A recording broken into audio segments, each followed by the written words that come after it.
We're beginning to see some effects, and we do expect to see more of them over coming months. We do also see price increases in some of the relevant categories like personal computers and audiovisual equipment and things like that that are attributable to tariff increases. Today, the amount of the amount of the tariff effects, the size of the tariff effects, their duration and the time it will take are all highly uncertain. So that is why we think the appropriate thing to do is to hold where we are as we learn more. And we think our policy stance is in a good place where we're well positioned to react to incoming developments. 네, 지금 보셨다시피 이제 FOMC 미 연준은 금리 유지를 결정했습니다. 자, 이에 따른 시장 영향에 대해서 좀 짚어보도록 하겠습니다. 오늘 SK증권 리서치센터 윤원태 자산전략부서장 자리했습니다. 어서 오세요. 네, 어서 오십시오. 네, 저희가 보통 앞선 코너 이제 증시타임에서는 뉴욕장 어떻게 보셨습니까? 뉴욕장의 재료가 뭐였습니까? 뭐 이랬는데 오늘은 저희 이 하모니 때문에 FOMC 얘기는 앞부분에서 아예 안 했습니다. 네, 감사합니다. 예, 지금 이거 저런 분을 보고 stupid 멍청하다 대놓고 얘기를 하고 네. 미스터 투레이트 하니까 참 파월 의장도 기분은 안 좋겠습니다만 어쨌거나 지금 연준은 최대한 신중하다고 봐야 되나요? 이번 FOMC에서도 결국은 웨이트앤시 웨이트앤시를 유지를 했고요. 네. 연준 입장만 보면 사실은 충분히 이해는 갑니다. 지금 미국의 매크로 데이터들을 보면 이제 물가는 안정화돼 있는 상황이고요. 고용도 네. 최대 수치의 고용이 나오고 있는 상황이기 예. 때문에 이런 입장에서 굳이 기준금리를 움직일 필요가 있나 싶은 생각을 아마 연준은 하고 있지 않을까라고 생각을 하고 있고요. 예. 그다음 스텝은 여기서 이제 경기 하드 데이터들이 꺾이게 된다라면 어허. 그때 이제 움직일 명분이 될 거고 그때 움직이지 않을까라고 생각하고 있습니다. 지금 그러면 하드 데이터 측면에서 아직은 괜찮다고 보시는 거예요? 추세적으로는 이제 조금 꺾이고 있는 구간인 네, 것 같습니다. 네. 4월, 5월 데이터들이 전반적으로 이제 둔화되고 있는 모습인데 양대 침모라고 하는 물가와 고용 지표로만 본다라면 아직까지는 아주 무난한 수준이다라고 생각하고 있습니다. 네. 사실 이번에 연준 금리 유지는 시장에서 이미 예상이 됐던 바고 이제 앞으로 향후 전망에 대해서 이제 관심이 있었던 건데 점도표상으로는 앞으로 한 50bp 정도 인하 지금 예상이 되고 있는 거죠? 네, 맞습니다. 사실은 이번 FOMC의 가장 관전 포인트는 점도표와 경제 전망 보고서였습니다. 네. 이미 동결할 거다라는 건 대부분 예상을 예. 했고 동결이 됐고 당일 시장 금리의 반응도 크게는 없었습니다. 근데 이제 점도표에서 결과만 보면 별 차이가 없었는데요. 지난 3월 FOMC에서도 올해 연내 2번 인하할 것이다라는 점도표가 나왔는데 이번에도 2번 인하로 점도표가 찍혔습니다. 근데 이거 조금 뜯어보면 네. 한 표 차이로 2회가 결정이 된 거고요. 한 표 차이로. 네, 점도표의 전반적인 위치는 좀 올라갔습니다. 그리고 그 점도표 중에 이제 올해 그 기준금리 인하가 필요 없다라는 표수가 기존의 4표에서 7표로 그러니까요. 늘어났고 저 제일 위에 있는 점들 네, 7개.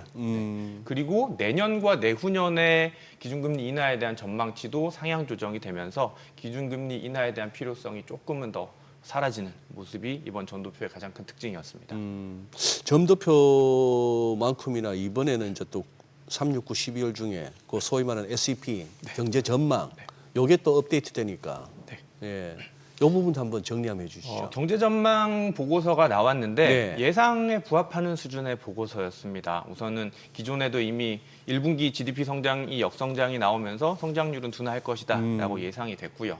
그리고 물가는 관세 영향을 받으면서 기존 전망치보다는 상향 조정될 것이다라고 발표가 됐는데 뚜껑을 열어보니까 성장률 전망치는 기존 전망치보다 0.3%포인트 낮춰서 전망을 해서 1.4로 전망을 했고요. 그다음 반대로 물가 전망치는 0.3%포인트를 높여서 3.0%로 수정 전망이 됐습니다. 그리고 하나가 더 있었는데 고용 지표에 대해서 실업률 전망치가 기존의 4.4에서 4.5%로 소폭 고용 지표가 악화될 걸로 전망치가 수정이 됐습니다. 지금 전반적으로 저 화면에 나오다시피 성장률 전망 낮아지고 네. 실업률은 뭐 0.1%포인트나마 올라가고 물가도 0.3%포인트나 올리고 이런 식인데 안 좋은 거잖아요. 그리고 지난 3월보다도 경제 전망이 안 좋아진 거 아닙니까? 그렇죠. 맞습니다. 그리고 지난 5월 FOMC 그 성명록을 보면 예. 스태그플레이션에 대한 우려가 문구로 있었었는데 예. 이번에는 성명문에 사라졌습니다. 그 스태그플레이션에 문구는 대한. 사라졌어요. 사라진 대신에 결과로만 보면 스태그플레이션에 대한 전망치가 이제 수정 전망에 반영이 됐다. 결국에는 경기는 둔화되고 물가는 올라가는 흐름이 이번 수정 경제 전망을 통해서 나타날 것이다라고 연준에서는 전망을 하고 있는 상황입니다. 우리 윤 부장님 보시기에 지금 이 시장의 반응이 FMC에 어떻게 좀 민감했다고 보세요? 아니면 조금 이렇게 이제 FMC 약간 뒷전이라 보세요? 이번 FOMC는 사실 거의 예상에 부합하는 수준. 거의 별 예상. 이슈가 없었고요. 별 이슈가 없었다. 혹시 이슈가 있을까 싶었던 주요 내용들이 혹시나 QT를 조정한다던가 예. 아니면은 뭐 SLR 규제를 언급한다던가 아하. 이런 게 있었으면은 시장이 조금 변동 요인이 됐을 텐데 예. 그 부분도 없었고요. 그리고 다음 잭슨홀 미팅에서 아마 논의가 될 프레임워크 조정에 대한 논의가 또 있을까 싶었는데 그 부분도 언급은 됐는데 핵심은 프레임워크가 아니라 파월 임기가 끝나고 나서도 이 프레임워크를 유지할 것이냐에 대한 질의가 있었고요. 프레임워크라 하시면 그러니까 매 5년마다 연준은 프레임워크라고 큰 연준의 큰 목표치를 틀에서. 바꾸게 되는데 이번 9월이 프레임워크를 조정하는 기간이 네. 되고요. 그동안은 양대 책무 그리고 팬데믹 때 이제 수정 조정이 됐던 FAIT 그러니까 그 유연한 평균 물가 목표제 예. 가 지금 도입이 되고 있는데 예. 이제 팬데믹은 어느 정도 끝났고 예. 물가도 어느 정도 안정화됐기 때문에 그 부분이 조정이 되지 않을까라고 지금 시장에서는 예상을 하고 있습니다. 그럼 요 질문 순서를 좀 바꿔서 방금 말씀하신 SLR 네네. 그게 지금 연준 소관입니까? 재무부 소관입니까? 결정은 연준이 하게 됩니다. 어? 결정은 연준이 하게 됩니다. 결정은요? 네. 아 그래요? 그래서 이번 25일 날 지금 SLR 개정 회의를 개최하겠다고 연준에서 네 맞습니다. 어제 그저께 밝혔습니다.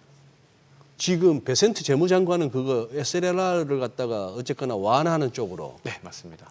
은행들한테 부담이 덜 되는 쪽으로 하겠다라고 이제 운을 띄웠고 네. 그 결정이 그러면은 이번 달에 있다고요? 결정이 될지는 안 될지는 그 모르겠는데 관련해서 개정 회의를 회의를 한다. 열겠다라는 부분은 사실상 이제 이 부분을 건들겠다 또는 논의를 이제 시작하겠다라는 부분이기 때문에 SLR 규제가 혹시라도 이제 완화가 되게 된다라면 그럼 윤 부장님 우리 이거 몇 번 다루긴 했습니다만 우리 또 시청자분들 위해서 SLR 한번 이 개념부터 다시 한번 해서 설명해 주시죠. 한글로 풀어보자면 보완적 자본 비율인데요. 보완적 자본 비율. 이게 과거 스토리를 조금 말씀을 드리면 네. 은행의 가장 기본적인 자본 규제가 BIS 자본 규제잖아요. 예. 그 부분은 투자하는 자산에 대해서 위험 가중을 하게 됩니다. 주식과 채권에 대해서 자본 규제를 달리 적용을 해서 네. 위험한 자산에 대해서는 죄송합니다. 더 많은 자본을 쌓아라. 더 채권처럼 위험이 작은 자산에 대해서는 자본을 적게 쌓아도 된다. 예. 이게 이제 BIS 자본 규제인데 예. 금융위기 때 금융위기가 닥치고 또는 그 전부터 이제 불안하니까 은행들이 채권을 많이 담았습니다. 예. 근데 사실은 금융위기가 터지고 나서 보니까 주식이나 채권이나 별 차이 없이 큰 폭락을 가져오게 되고 우린 이렇게 되면 안 되겠다 싶어서 나온 규제가 그러면은 자산의 성격과 상관없이 네. 총 자산에 대해서 3%의 규모로 자본을 쌓자라고 해서 이제 그 부분을 보완했던 게 보완적 자본 규제. 그러면 SLR 3%를 하시면 주식이든 채권이든 뭐 해서 위험에 금융기관이 상관없이 한 100억 달러 정도 네.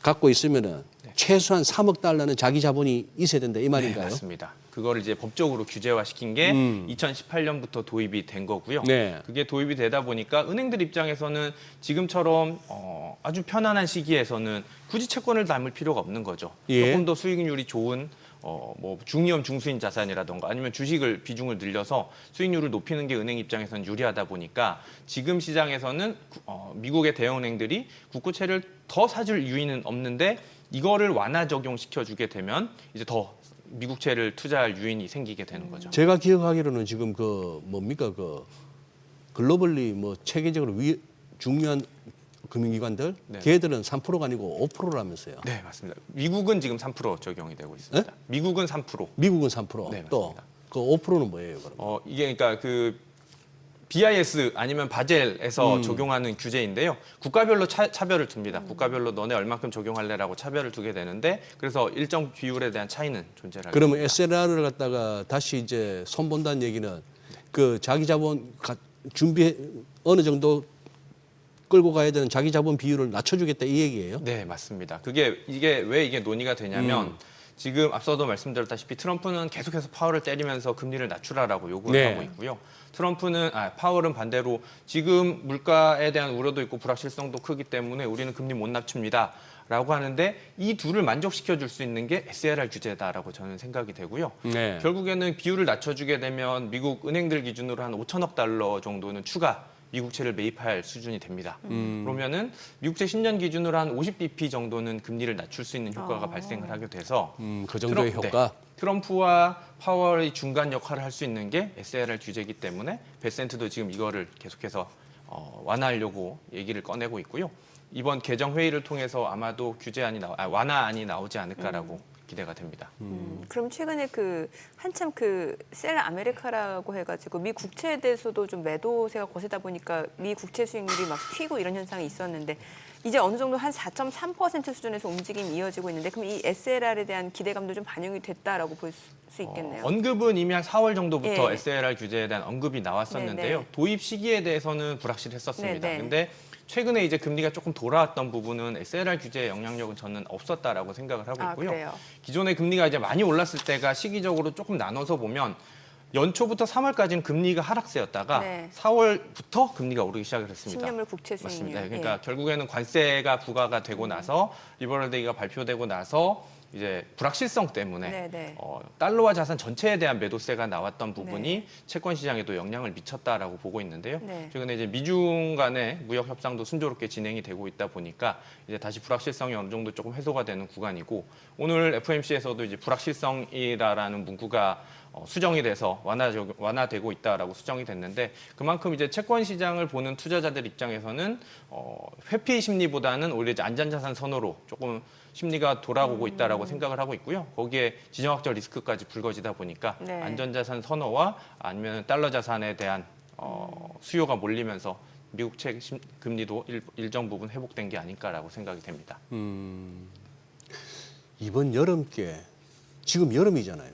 네, 맞습니다. 그러면 25일 날 당장 결정이 나면서 SLR 규제가 완화되고 바로 그것은 금융기관들 입장에서 조금 더 미국 국채나 뭐 주식을 좀 더 살 수 있고 특히나 국채 사는 거는 10년물 수익률 떨어뜨리는데 어느 정도 역할을 할 수 있다고 보시는 거네요. 네, 맞습니다. 그러니까 팬데믹 때 이미 한번 이게 규제 완화 예. 적용이 됐었는데 앞서서 이제 주식도 살 수 있다라고 말씀해 주셨는데 그 부분은 아니고요. 예. 팬데믹 때는 미국채에 대해서만 미국채에 규제 대해서만. 비율을 완화 적용을 시켜줘서 네. 미국채를 살 수 있게 그리고 이렇게 자본 비율 규제가 완화 적용이 되면 은행 입장에서도 돈이 남는 거잖아요. 네. 그러니까 대출도 확대할 수 있게.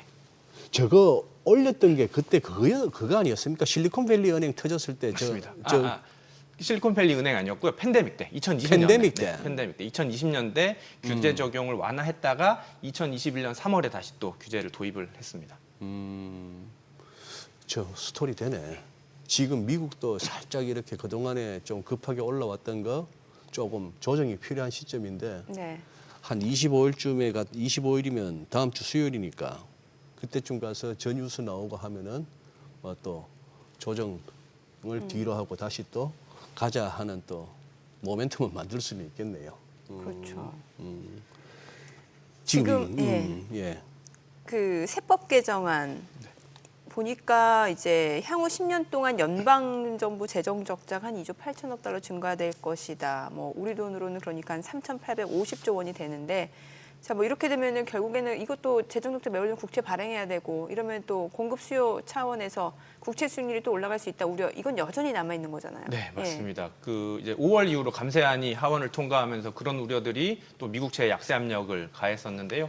지금 이제 상원에서 논의가 되고 있는 네. 상황이고 지금 말씀해 주셨던 2조 8천억 네. 정도의 적자가 확대된다라는 거는 하원을 통과했던 법안을 기준으로 했을 때인데 예. 상원에서는 아마도 수정안이 나오지 않을까라고 네. 생각을 하고 있고요. 상원에서 수정안이 도출된다라면 그것보다는 조금 줄일 수 있지 않을까라고 생각을 하고 있고요. 사실 뭐 그거 아니더라도 미국의 정부 부채는 GDP 대비해서 지금 124% 정도로 네네. 상당히 높은 수준입니다. 같은 신용등급 내에 있는 국가들 중에서도 높은 수준을 보이고 있는 상황이기 때문에 뭐 감세안이 나오기 전에도 이미 높은 수준이었고 감세안이 발표가 되면서 그에 대한 우려는 더 커져 있는 부분이다라고 볼 수 있을 것 같습니다. 아까 소개드리면서 SK증권의 자산전략부서장이라고 이제 소개를 드렸습니다. 네. 자산 전략 좀 알려주세요. 지금 자산 전략. 어디다가 어떻게 좀 나눌까요? 핵심이네요. 우선 단기적으로 보면 우선은 지정학적 리스크가 불거졌고 네네. 트럼프가 거기다도 이제 직접 개입을 하려는 듯한 뉘앙스를 풍기고 있기 때문에 당분간의 변동성이 상당히 커질 것 같습니다. 그리고 이 지정학적 리스크를 예견하기도 어렵고 네. 과거 사례를 보면 러시아 우크라이나 사태도 한 달이면 끝날 거다라고 생각했는데 지금 글쎄. 2년이 가고 있는 거잖아요. 예, 맞아요. 이번 이란 이스라엘 사태는 그렇지는 않을 것 같다라고 생각이 되는데 지금 우선 문제가 되고 있는 부분은 미국이 직접 개입하는 부분들, 네, 벙커버스터를 가지고 정말 직접 들고 가서 투하할 수 있느냐 여부가 지금 뭐 트럼프는 할 수 있다라는 식으로 뉘앙스를 풍기고 있는데 이게 직접 만약에 실행이 되게 된다라면 그 부분은 불확실성 확대로 더 크게 작용하지 않을까라고 생각을 하고 있고요.